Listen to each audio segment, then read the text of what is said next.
All right. Hello, everybody, and welcome back to another episode of Today's Weather Tonight. Here, as often as I can be, I am your host for this evening, your meteorologist, that's comedian/meteorologist, Cloud Hudson. And I'm here to bring you all of tonight's top weather stories. I don't know why my computer's lagging a little bit today, so I hope that doesn't upset the broadcast in any way. Why don't we go ahead and start off the broadcast by checking out some of our top stories for tonight. First one, fun one, was interstellar tunnel discovered near our solar system could lead to other star systems, just as many sci-fi writers have always postulated. There could be some wormhole type, not wormholes. This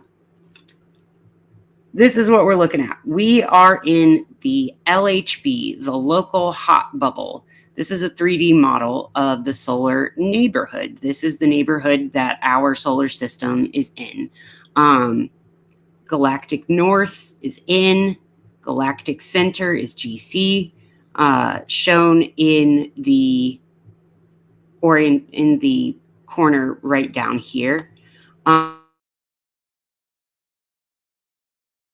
Researchers analyzed the X-ray light in each area of 2,000 sections of the sky, finding that the LHB is not a uniform sphere, but expands more readily perpendicular to the galactic plane.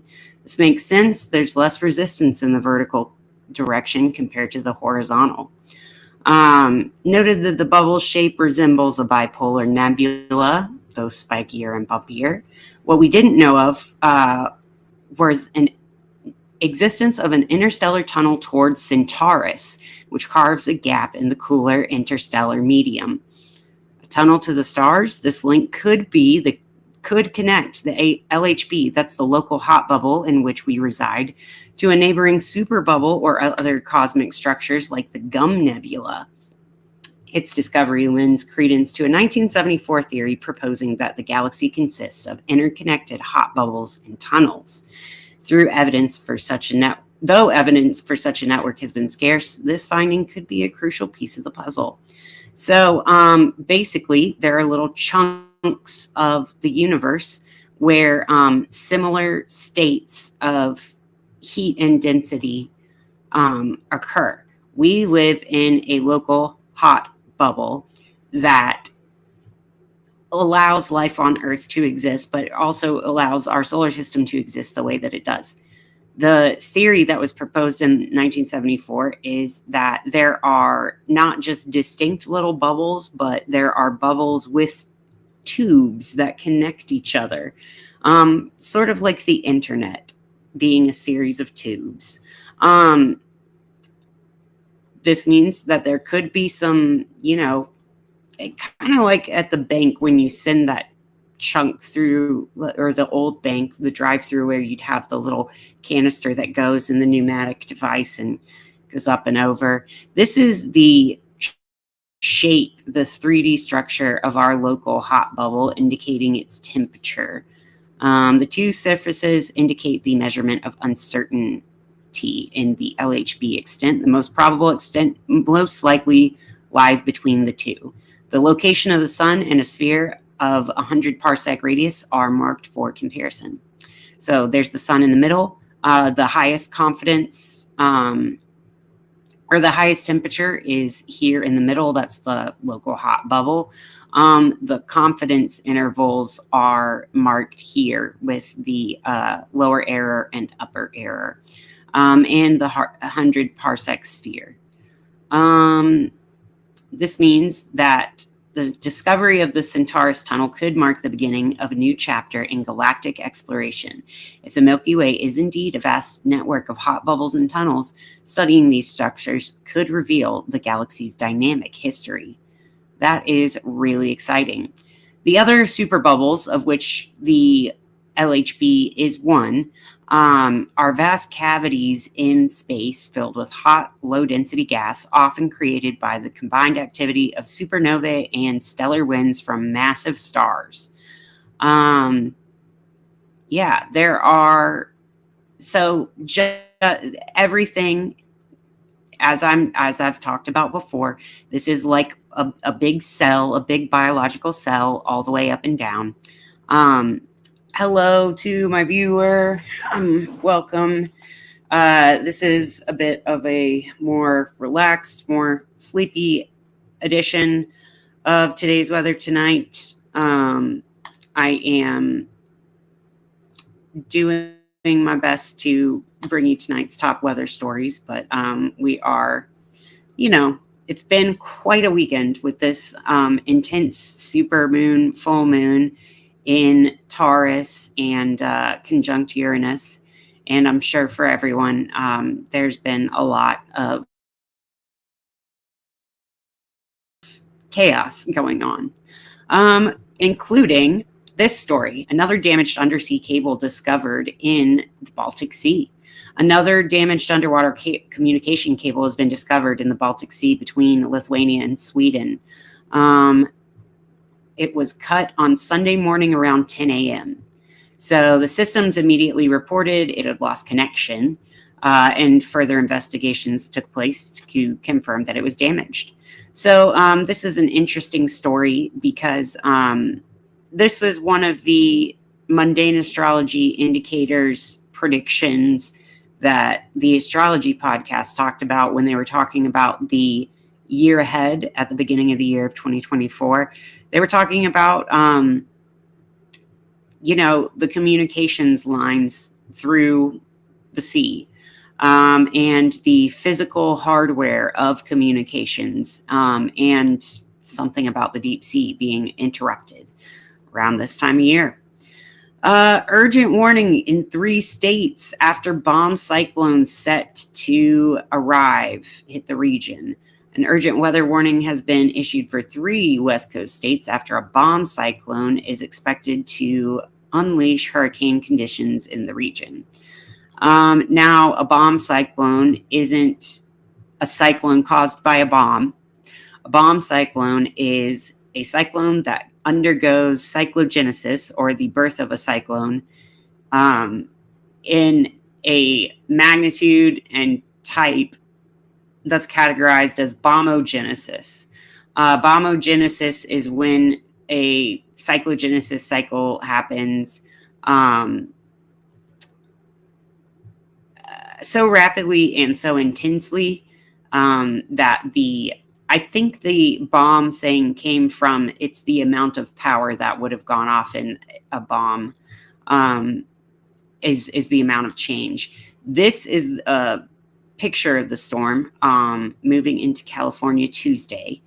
It looks nasty. It looks really nasty. You can't see it on the CONUS that I pulled up yet, but let me see if I've got Eastern Pacific. No, that's not what I want. Maybe I'm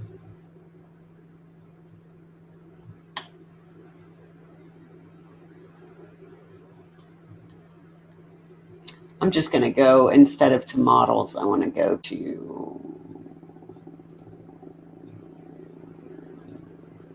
hold on. I'm going to fix this. Going to go to radar.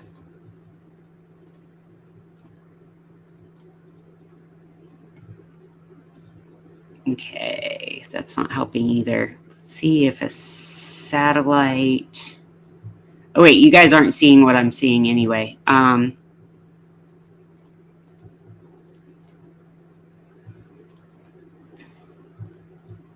Trying to see if I've got a satellite image up that'll show this, but I think that it's not going to show anything.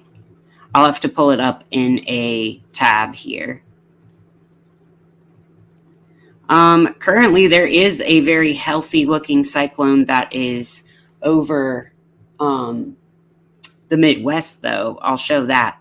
But yeah, you can see a picture of the bomb cyclone. That is a textbook perfect wave shape for a cyclone. If you want the development of a cyclone, you want the angle of that inflow to be very wide and the angle of the warm air advection to be gathering up and swooping in a lot of stuff. And you want this narrow siphoning in of the cold air so that you get a nice contrast in there. Should look like a hostess roll or something with the two swirls swirling in on each other, keeping their very distinct values separated so that lamination is what it's called in baking. You want those nice separated layers in the spiral so that there is an internal source of conflict. It's kind of like developing a story. You want to maintain your initial source of conflict in order to keep the development going. Hello, everybody. I'm Cloud. I'm a meteorologist and a comedian, and I talk about clouds. Yeah, okay. Now, I acknowledged the stream had 3 viewers, and so I lost them. Okay, let's keep going. Atmospheric river setup. Low pressure undergoes bombogenesis. That's what I was talking about. This bomb cyclone is about to pummel the Pacific Northwest. High rainfall totals, potential flooding, rock slides, mudslides. Pretty much everything that just happened in my neck of the woods is probably going to slam into the Northwest. The stream of moisture funneling into the mountains could also drop feet of snow at the higher elevations of the Cascades. High winds pick up on Tuesday and persist into early Wednesday. Look at some of these rain and snowfall totals that are predicted. I mean, we are looking at a washout in some areas in Northern California. Kaylee, hunker down is all I have to tell you. I have a viewer who comes a lot who is supposed to be, I think, is the one that I have who lives up here in Humboldt County somewhere. And yeah, it's going to be crazy. Be really careful. Don't be in the valleys. Don't get swept away. If you live anywhere downhill of an overly developed mountainside, and what that means is they tore down the forest. The forest is what actually keeps a mountain from falling apart. So you actually can't remove it. You actually should not take down trees that are leaning. You should let them fall in their natural progression as part of the life cycle of the forest to stabilize the soils, because a big old log isn't going to run away as fast as short stubby grass or exposed soils. So affected areas by burn scars or charred barren patches of land left behind by wildfire will be especially prone to flooding. That's because burned soil can be as water repellent as pavement. And it's also missing that vegetation. Rock and mudslides are also more likely in recently impacted by wildfire areas because of the loss of vegetation. Yeah. Okay, heavy precipitation and strong winds will move into the area. Current forecasts place the focus of the storm conditions from Vancouver Island in Canada to around Oregon, California border on Tuesday night. Heading into Wednesday, the atmospheric river will probably shift its focus slowly southward from southern Oregon into northern California. Let's keep an eye on this. We're going to come back to that when we get to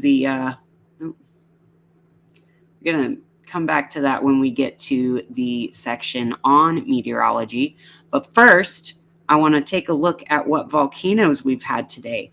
Because if you are new to the channel, I like to observe all types of weather. And in my personal, humble opinion, I believe that volcanoes are a type of weather. It's just a rock weather. It's the weather of the rocks, the moving of the rocks, the lithospheric weather. And sometimes volcanic ash emissions do have an impact on global scale weather. or climate or stratospheric heating or cooling, depending on what kind of stuff is getting injected into the upper atmosphere. Let's see. I haven't done an update since the 15th. I'm sorry, I've been gone so long. Suno's Jima and Sakura Jima just keep going. Got a lot of activity there in the Western Pacific. Suno's Jima volcano right there. You see a little bit of a plume coming off of it. Lewatobi Laki Laki volcano in Flores, Indonesia, has been continuing to explode. You can see some of the magma flow right there. Lava flow, not magma flow, because lava is when it's on the surface.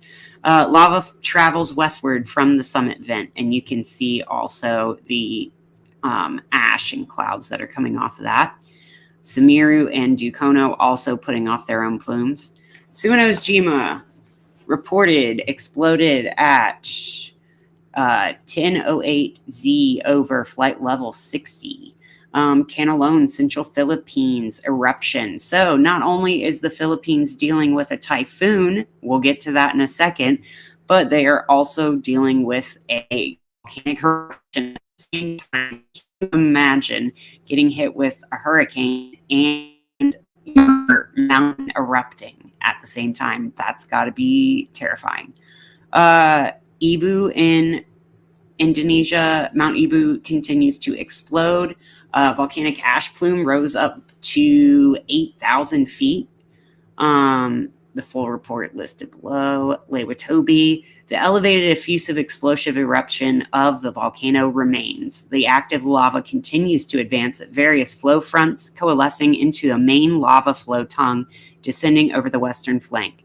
In addition, collapsing parts of the flow generate glowing avalanches as they detach from it. Ooh.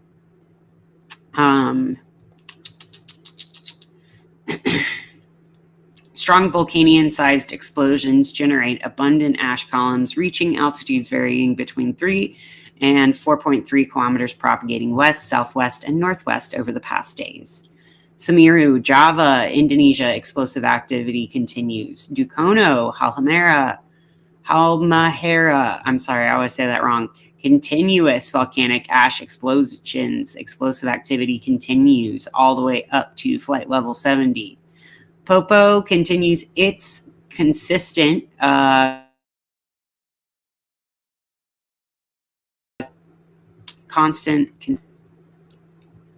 volcanic ash emissions all the way up to flight level 230, and San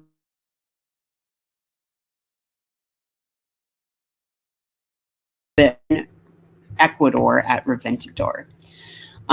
So this is Kapahue. Okay, here are some that I have not talked about yet. This one started erupting during the 15th through 24th of October.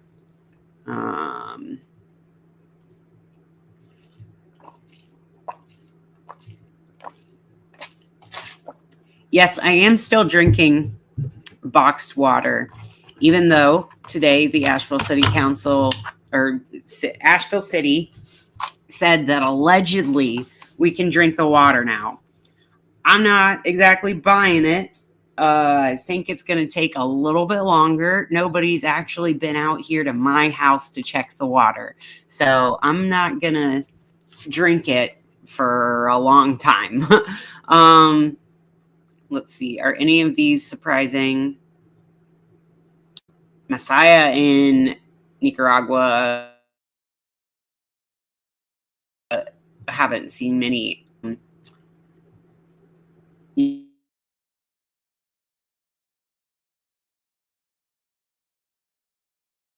activity happened over the summer that I never noticed.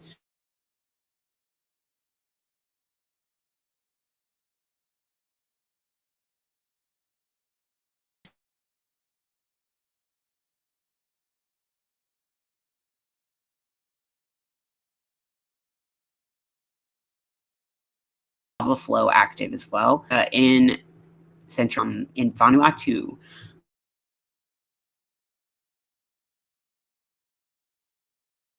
that island chain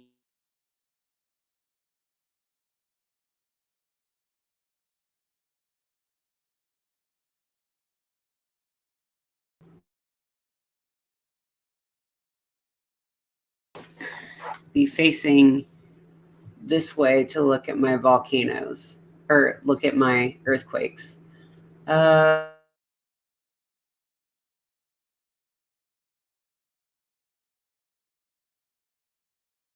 Buddy. Okay, that's not as bad. Let's see. So, today here in the United States, in New York, no, Massachusetts, no. Where is this technically? 1.3. Where is this 1.3? Stamford, Connecticut. Hey, what is Stamford, Connecticut known for? What's in Stamford, Connecticut?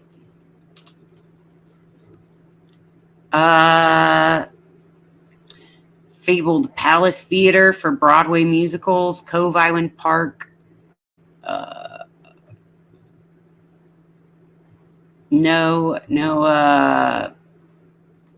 I thought there was like a university there or something, but let's look at what's around where it happened. I'm gonna look at this map.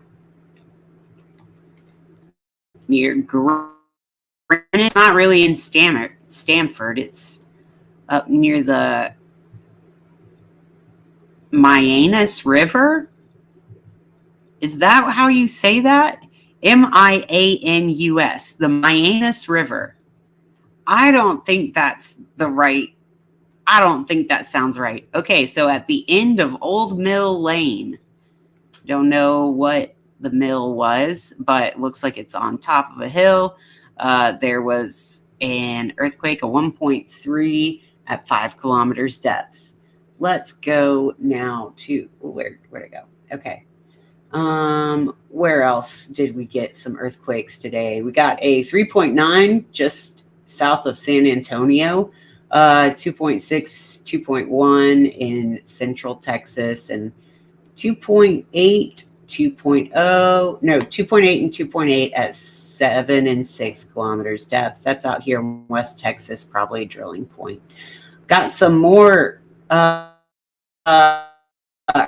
earthquake out here in western Montana, as well as Wyoming and Idaho, in kind of a triangular formation all around what we know to be the giant of magma underlying Yellowstone National Park. So that is shaken up a little bit. Let's see what else. It's like a rumble has been set upon every little bowlful of magma jelly underground. A smattering of zeros, ones, and twos in Southern California, shocking no one. Let's see, anything of a decent magnitude? 2.4, 2. Not really. Let's zoom back out and see. Oh, I didn't click back on here. Okay.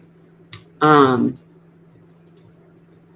a 3.8 out here on the Aleutian Islands chain, 25 kilometers depth.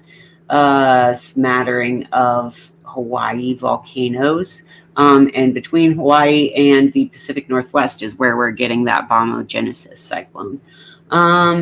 Okay, so here, Vanuatu Islands, or Tonga, actually. This is really close to Tonga, and near Homa, Tonga.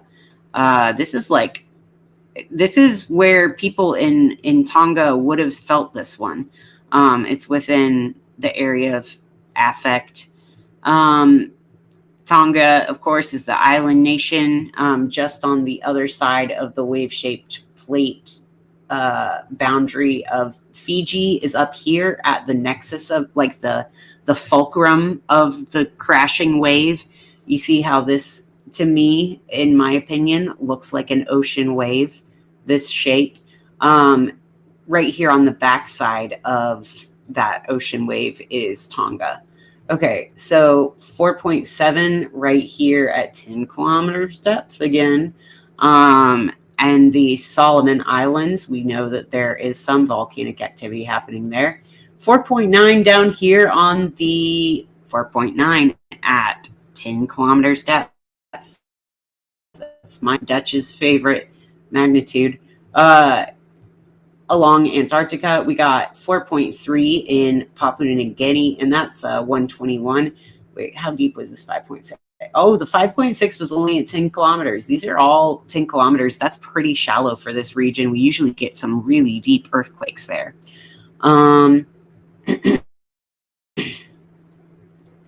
A 4.5 out here on the peak of the diamond-shaped plate.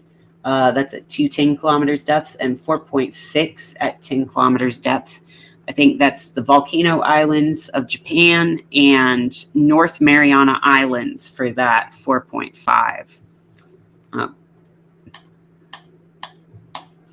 Okay. 4.6 was in Taiwan, a 4.7 in Philippines, and we will examine that part in our weather update because that seems to coincide with the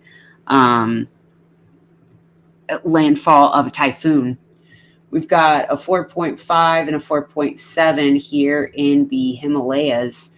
Where did these land? In Lhasa, China, right in the really high mountaintop regions. That was at 10 kilometers depth. Again, everything's at 10 kilometers depth today. 4.7 at 10 kilometers depth. I just feel like maybe 10 kilometers below the surface, rather than thinking of conspiracy theories.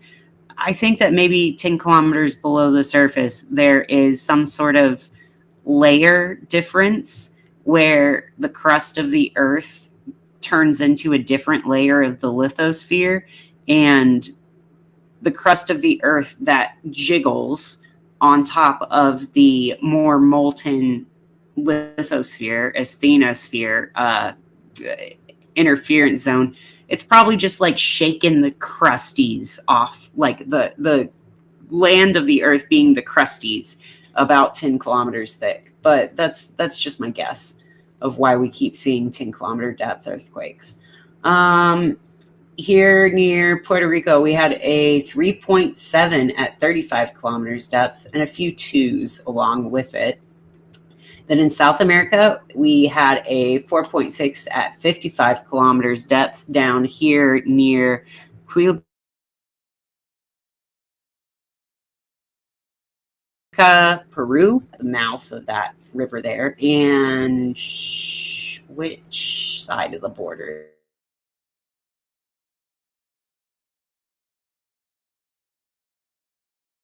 is this one on? 173 kilometer Peruvian quake was at 55.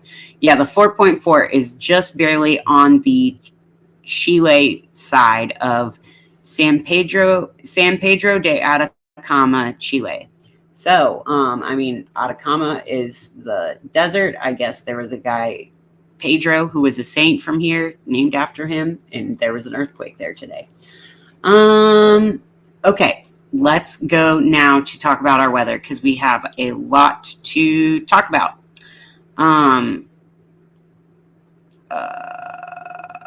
Window capture 3.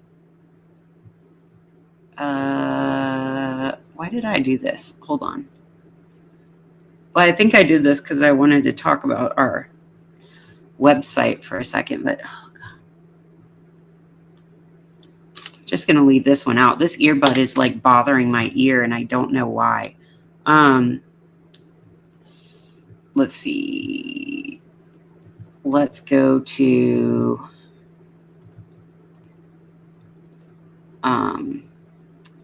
let's check out, see if this has anything on the typhoon. I know that's just very America-centric. Let's look at null Earth. Okay, so let's look at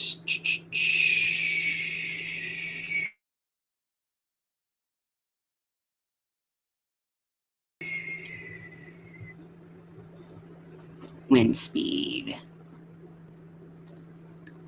And so this is where we're getting the bomb cyclone moving into the U.S. Then here, let's look at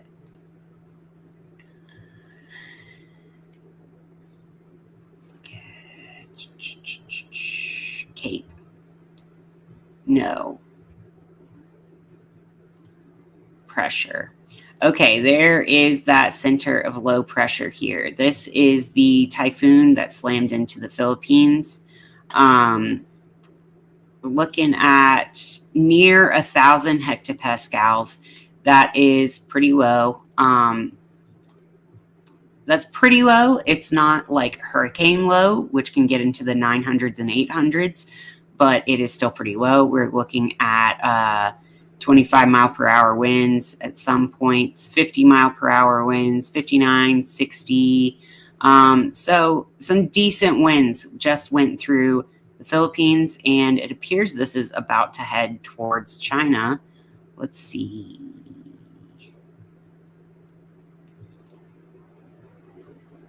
March it back a little.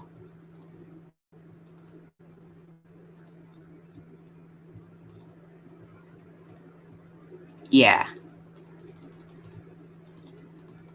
This has kind of just been stalling. Yeah, yesterday was the day that it, yesterday around 9 local time is when we had on the big islands here in the Philippines this huge typhoon. Lots of flooding, wind, landslides, mudslides, floods, damages, you name it, all of that happens. But now this is just off the coast of, I think this is, why do I want to say this is Laos? That's not right. That's Taiwan. Geez, I'm bad at geography. Hold on, let me check. Let me check that I know what heck I'm talking about. No, this is just an island in the Gulf of Tonkin, and I always forget what the name of the island is, but whatever. I wanted to say that was a different city or a different country, but I guess that's just China. Okay, but it's really sucking the wind off of the mainland, circulating into this. It might be on its death cycle. Let's see what they were talking about with, I mean, you can see that difluence really well right here. That is pretty intense. We're looking at 58, 59 mile per hour winds. Let's see what our Cape looks like. Not much, but let's see if precipitable water doesn't look too bad. Pressure, though, that is a pretty low pressure. We're looking at around 1,000 hectopascals. Yeah, all of this in a huge area of low pressure off the coast of British Columbia. Yeah. So that's what's going on there. There's also a giant cyclone in the center of the United States, but this is a mid-latitude cyclone, something we're more used to. This has more intense pressure drop. So I'm not really sure why this one is looking so scary to a lot of forecasters. I'm going to go to a different radar website in a second and look at this. Because, yeah, even the one off the coast of New England's looking a lot stronger. Let's go to, let's look at our water vapor loop. Better than anything I ever felt before. Oh, crazy. All right. Yeah, look at that. This is the mid-latitude cyclone. Here is article news article about. The main development region here seems to be a little bit distanced, but trying to convect itself up and into some of these poleward shifts. So like some of this cyclonic activity is being fed by stuff near the tropics. Pretty much everywhere over South America is looking really spicy. Let's see what,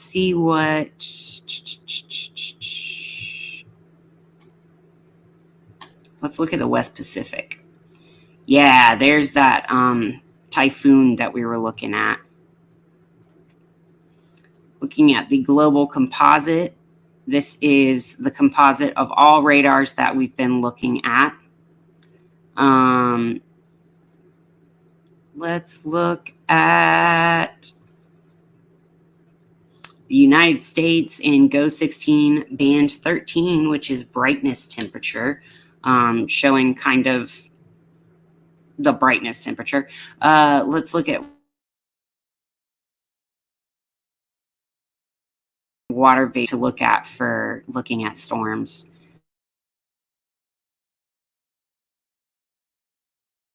Cold clouds up here.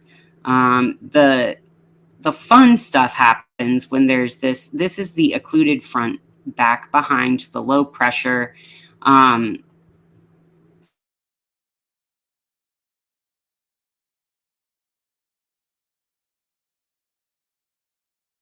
In fact, we've got a cold front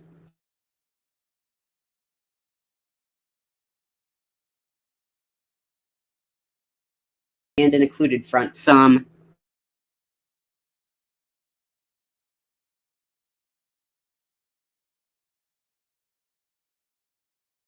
south. Make sure that you guys can see this. Change this to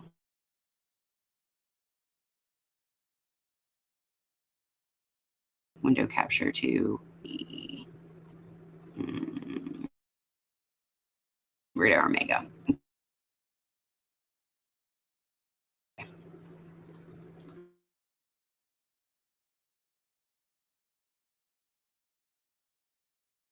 Here, oh, okay, we just got another special weather statement. Let's see what it says. Wind gusts up to 40 miles per hour and pea-sized hail. Strong thunderstorms over Midway, Louisiana. We are in a flash flooding possible mesoscale discussion from very far east Texas near Beaumont all the way in the heel of the boot of Louisiana up through Alexandria into Monroe, currently all along the Mississippi River is where we are getting all of the severe weather from this current cyclone system. And then not getting much analysis of said cyclone out here.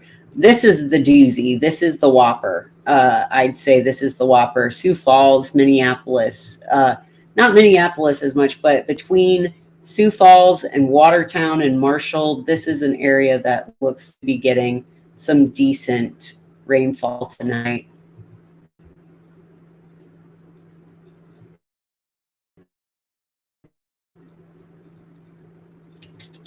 Let's take a look at this. Beautiful, beautiful comma shape here. That's what it's supposed to look like. It's supposed to look like this at this stage of this is at the point where the cyclone is eating itself. So it won't be looking like this for very much longer. This is when the cyclone starts to kind of cut itself off at the pass and it can't get more new air.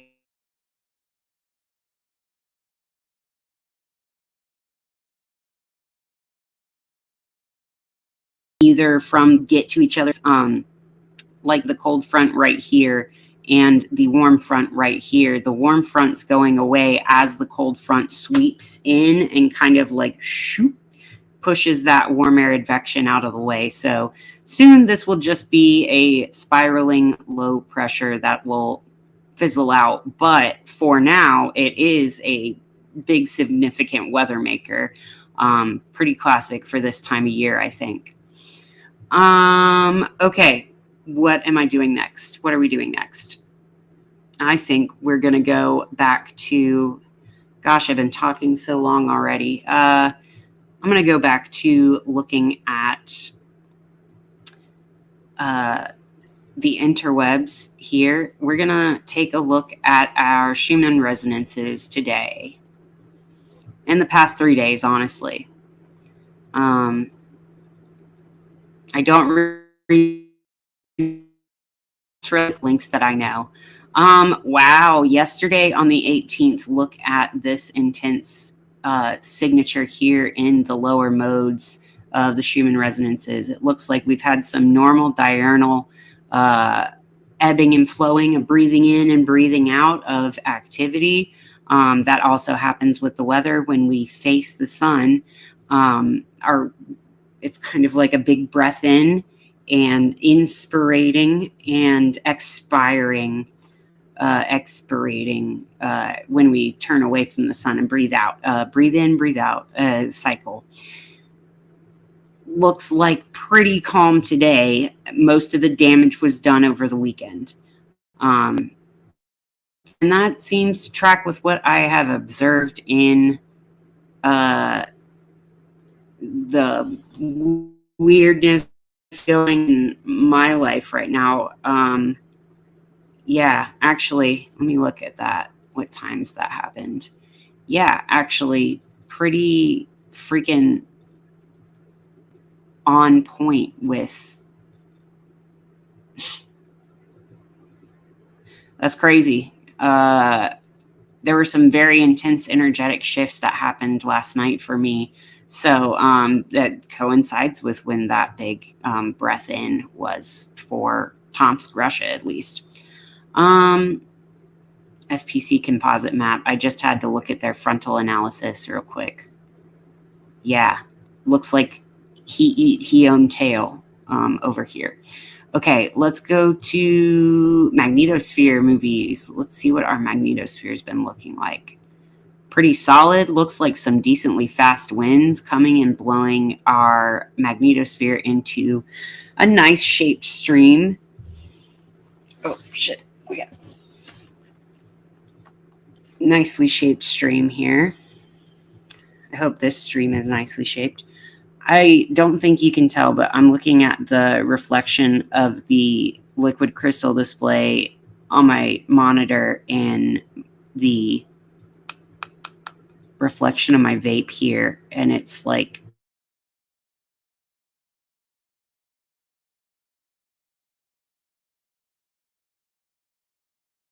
I love when we get thin polarization in everyday objects. The birefringence happens because there's different densities of the material. You can see the tension points because there's more pressure, a higher density of material at places where there's higher pressure inside of the item. Anyway, look it up if you're interested in what I'm saying about that. All right. Look at our density for the planet.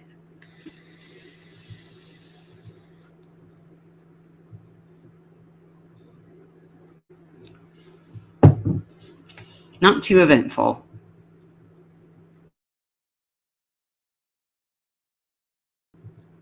This one's supposed to be melon mint flavor. It just tastes like gum, like a good minty gum. I like it. And pressure, pretty low. Higher pressure on the backside of like the backflow, the backwash. So there's a good like in the back. Let's go now to check out our space weather. Latest CMEs detected by cactus. Oh, I got to scroll way back to get to where we were on the 15th. On the 16th, we saw from 14 to 26. So that's 13 coronal mass ejections on the 16th, one of which was a partial halo potential. Big one there. Big old release there. Big sun fart. Now, the 17th, we had from 27 to 37. So that's 11 coronal mass ejections, some of which were pretty high speed. The 18th today, we had from 38 to 46. So that would be 9, right? 1, 2, 3, 1, 2, 3, 1, 2, 3. Yeah. 9 coronal mass ejections today, including one potential partial halo that is looking like it's coming from the oncoming side of the sun. And do you see the radiation particles here? These little black and white dots, those are, that's indicating some radiation. So let's take a look at if any of our solar protons have gone up.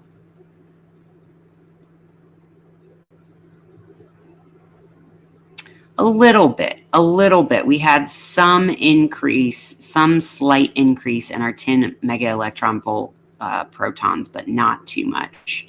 Let's take a look at our solar flares, though, for the past 3 days. Looks like they've been increasing in activity, especially on November 18th. So if you were feeling a little unstable, a little crazy on the 18th, there were some solar flares pushing all of this wind towards us, this solar wind towards us. Let's see the SDO imagery. Okay, this would be the complex that had that partial halo eruption. Let's watch in HD. What's going on here on the sun? Oh, beautiful, beautiful. There is that area that must have launched something earlier. There's the little spitfire, and by that I mean literally it looks like it's spitting some fire out. Cool. And we've got a decent coronal hole facing the Earth, meaning that we've probably got some fast solar wind coming. Let's see what our auroral activity looks like. KP index is pretty low, hemispheric power lower as well. But we did have some decent pairing of the interplanetary magnetic field with our Earth's like reverse pairing of south to north and north to south. So possible aurora did come over the weekend. Maybe in those higher latitudes of Canada. We had a moderate R1 radio blackout today. I noticed that my car key fob that works on radio did not work as well. As feel like that happens. I've noticed that happening whenever we have radio blackouts, but that is just completely anecdotal evidence that I've noticed. Let's take a look at the planets, which is probably a big driver of what's going on here.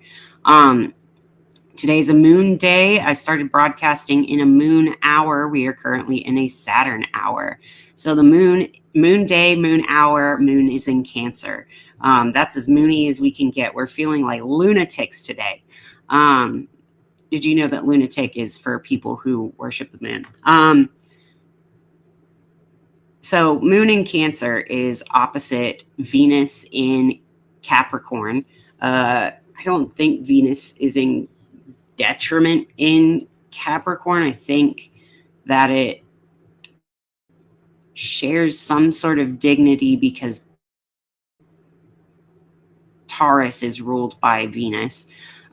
But speaking of Taurus, Uranus is still in Taurus at 25 degrees and retrograding with a sextile to Pluto at its penultimate degree and minute of Capricorn. We are about to get Pluto ingressing into Aquarius for the final time. I'm so excited.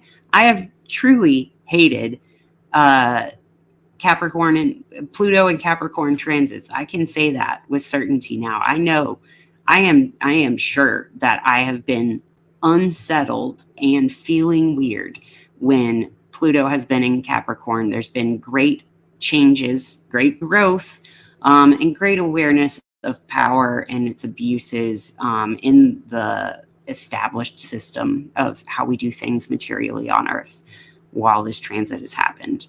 Sun is at 27 degrees of Scorpio. That's making a nice trine to Neptune in Pisces, which is retrograde at 27 degrees.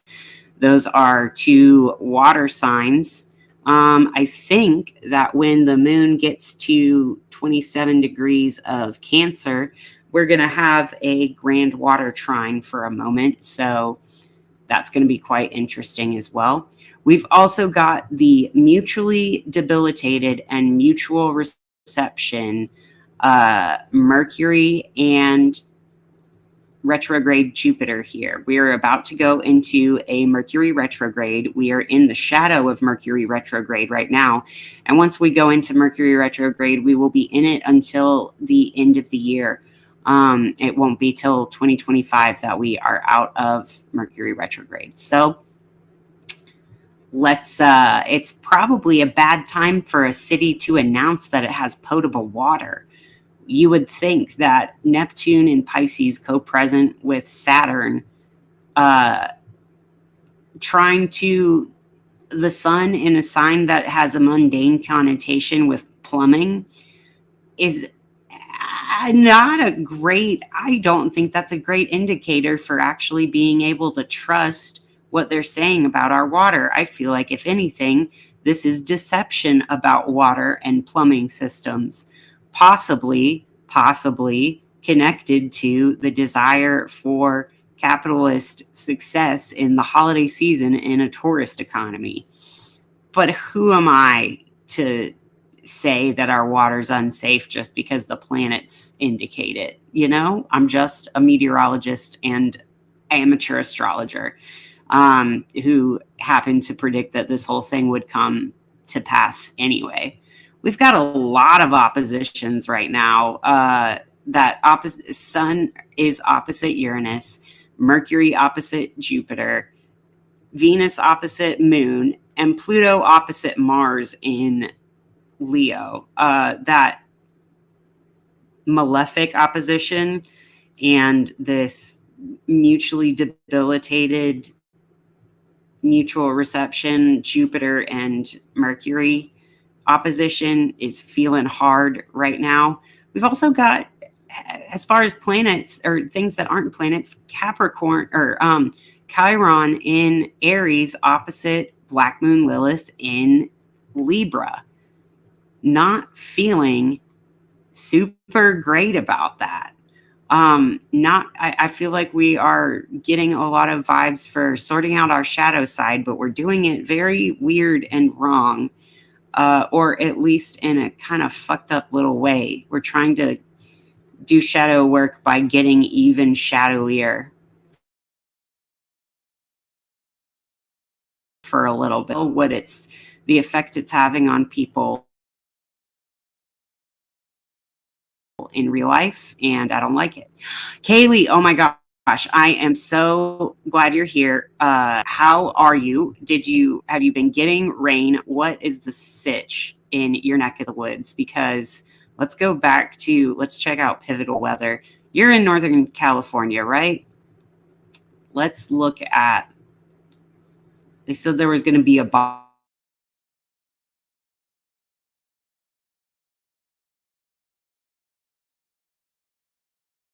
caused by a bomb. It means observed precipitation.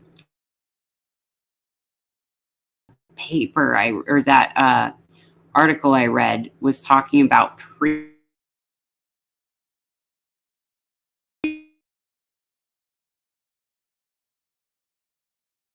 previous.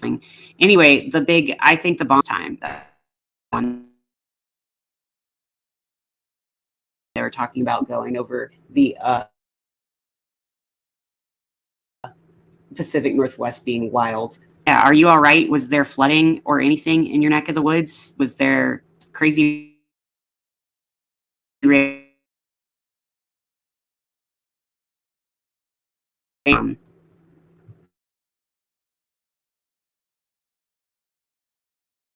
let's see to see you here though.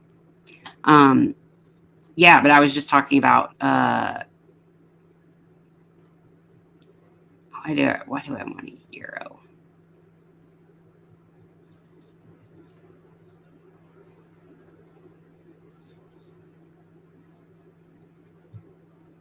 Let's look at National Weather Service hazards. Yeah, the hazards still have flood watch in Northern California. We're looking at a winter storm warning in the upper elevations, freeze warnings everywhere. We've got advisories all over the place, blizzard warnings up here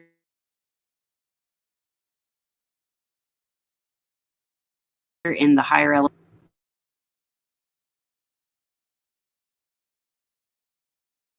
Yeah, it looks crazy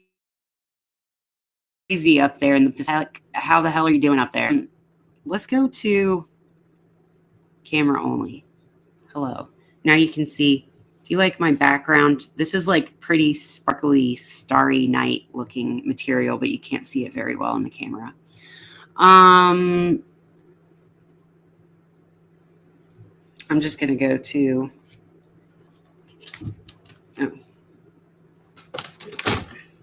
get some water.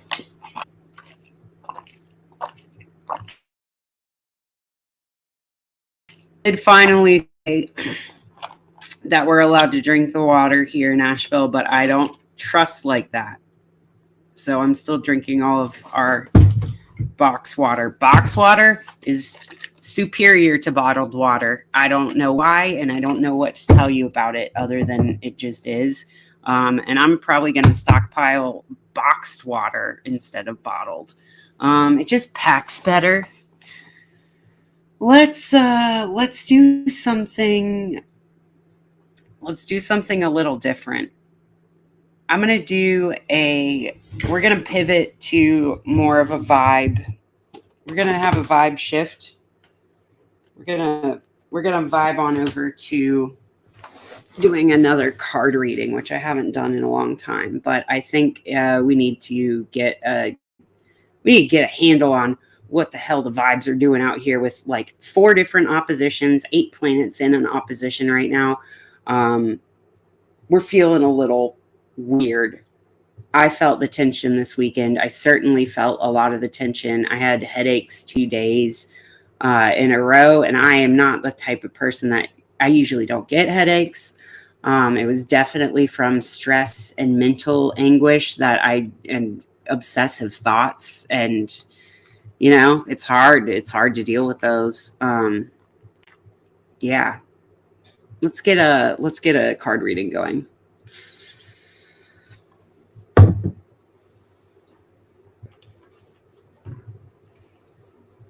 But first, I'm thinking I want to clear the air with the singing bowl. This is my Tibetan singing bowl. I got it from the monks when they came and visited. Not me personally, but they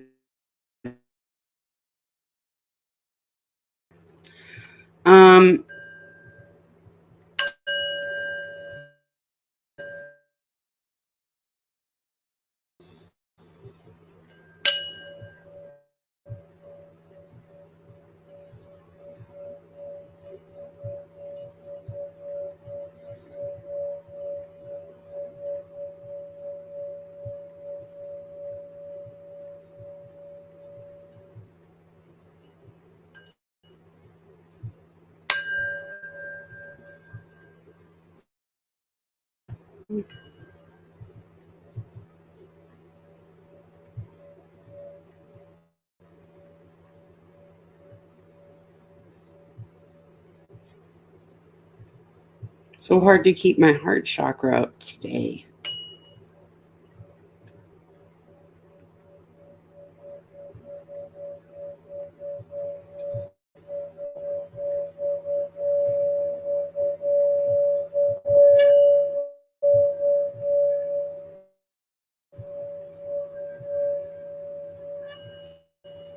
There we go. Okay, that feels better. Now let's go for a little reading, shall we? Liminal space deck is first.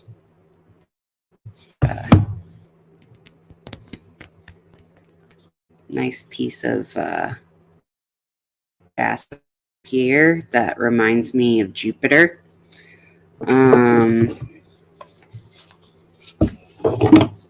Beginning of the show, we talked about a news story where they just found that the local hot bubble within, that our solar system resides within, might have tunnels connecting it to other super bubbles in the galaxy, or in the universe, not the galaxy, bigger than the galaxy. The galaxy's in our local hot bubble. So this is a bubble bigger than the galaxy, which is cool, which is like a galaxy, a solar system with the big things. Big things. Let's get a reading for the vibes of today. What the heck is going on? What's a reading from that size of space, from the galactic center? What's our reading from beyond this physical dimension, even of space and space-time? From the liminal space, in between what is real and what is next. Think this card. You wished for this. You wished for this. Right? Let's see what this card is. I feel like it's pretty self-explanatory, but I'm going to read it anyway.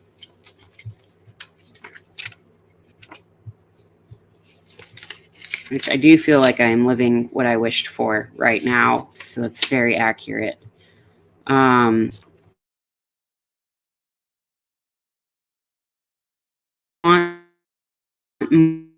Manifest.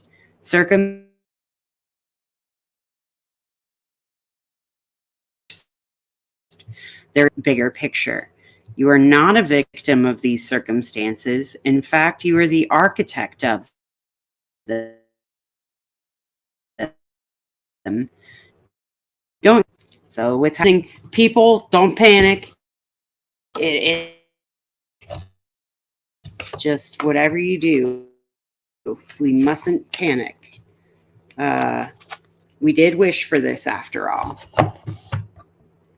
Okay. Now let's do a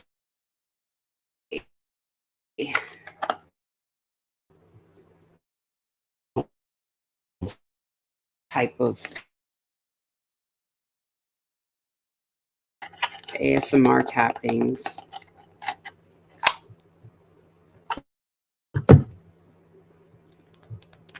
Labradorite I keep with this one. It's pretty. You might feel. Yeah, there. There. That's it. There's that labby flash. Beautiful. Mermaidy stone. Okay.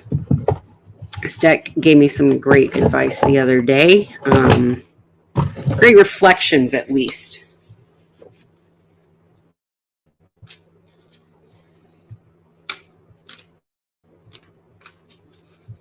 Let's see. What is the vibe of the day? The same questions I asked when I was asking about you wished for this. What's going on here? What is going on in here in this day? Cards, please tell me. Oh, there we go. Jumped right out. Oh, 2 of them. I'm going to take this as the Page of Pentacles upright and the 4 of Cups reversed. So, Page of Pentacles upright means new financial, monetary, physical resources coming into play, into the picture. The coin bearer himself. Maybe you're going to get a new job. All looking at restructuring of our I'm not sure what that means for you. I'm not sure what it means for me, but that is one of the vibes that we're going through today. Also reminds me of the Mercury opposite Jupiter mutual reception thing that we're going on right now.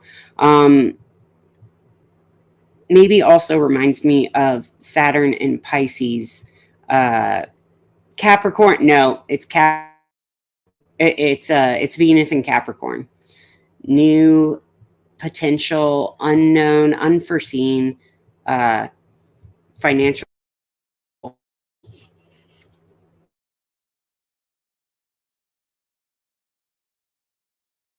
We're not taking seriously or seeing as a viable option here in the past. Perhaps we are actually to take advantage of or reflect upon. The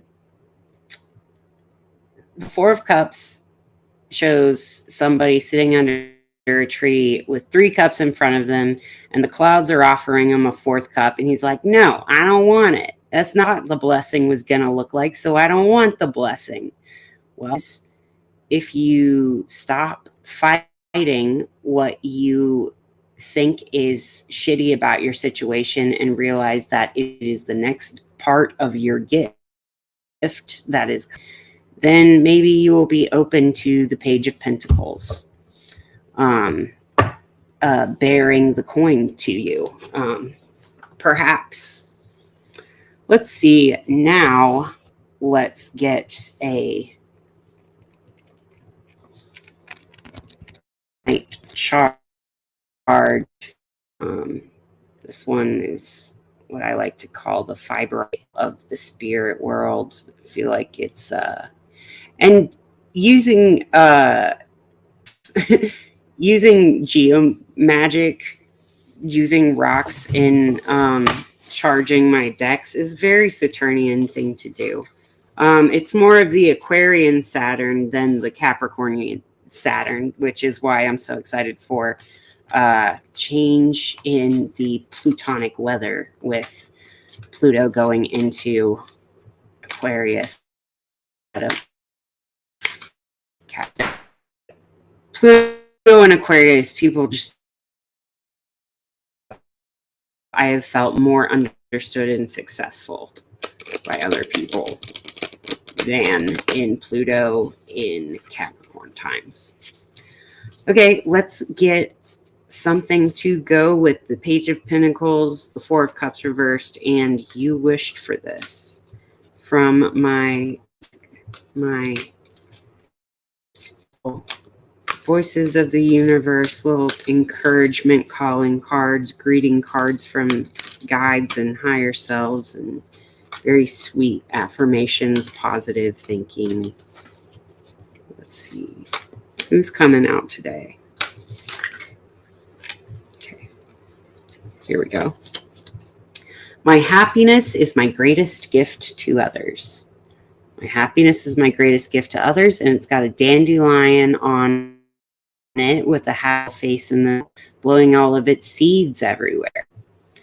And on the back is self-seek joy, because your joy is the greatest gift you can give anyone, unless you have nothing to give away.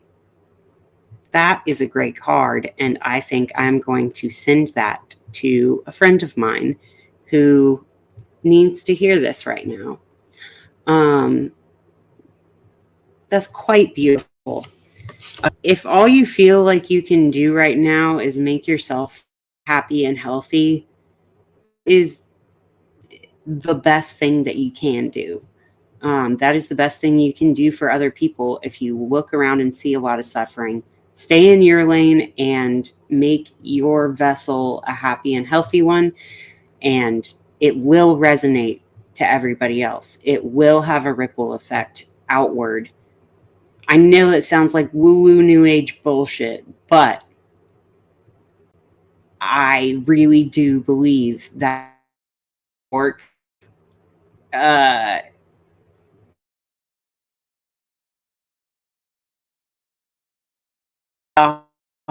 you only strike the one. Okay, not a tuning. A metronome. If you place a metronome in a room full of other metronomes, they'll eventually that people are syncing up to.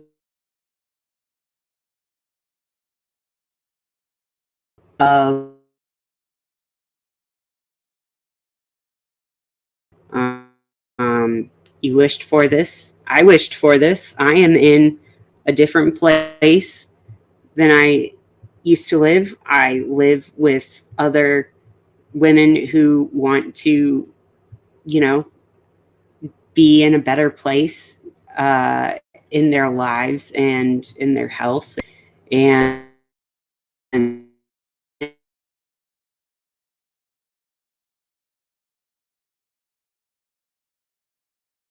around. I like living in a sober house because I get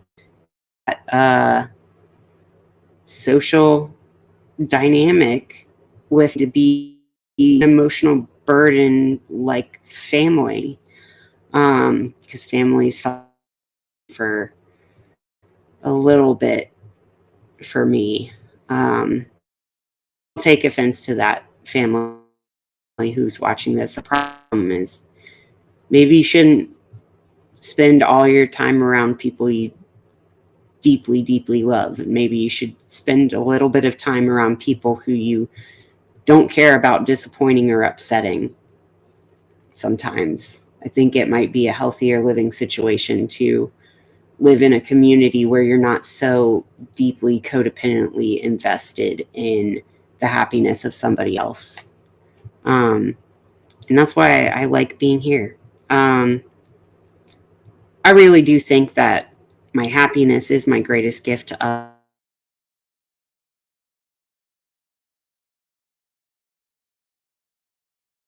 others. I think this for some reason. On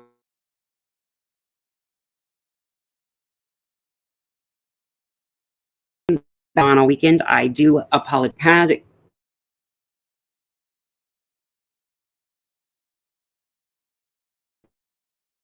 a bit, weekend where I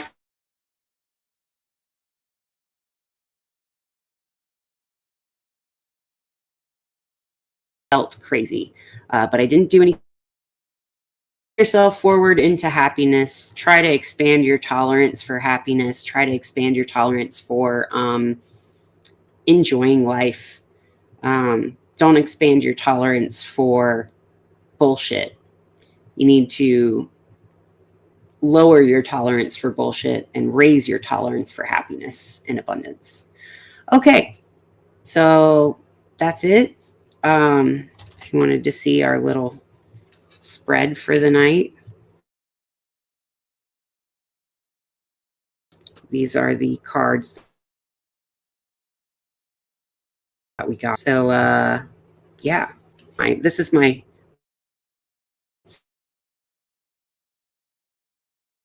setup. I do like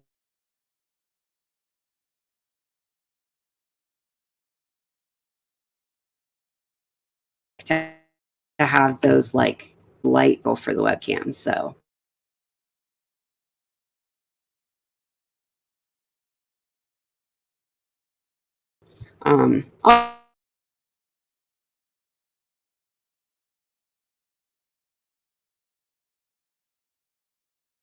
blessings. Bye.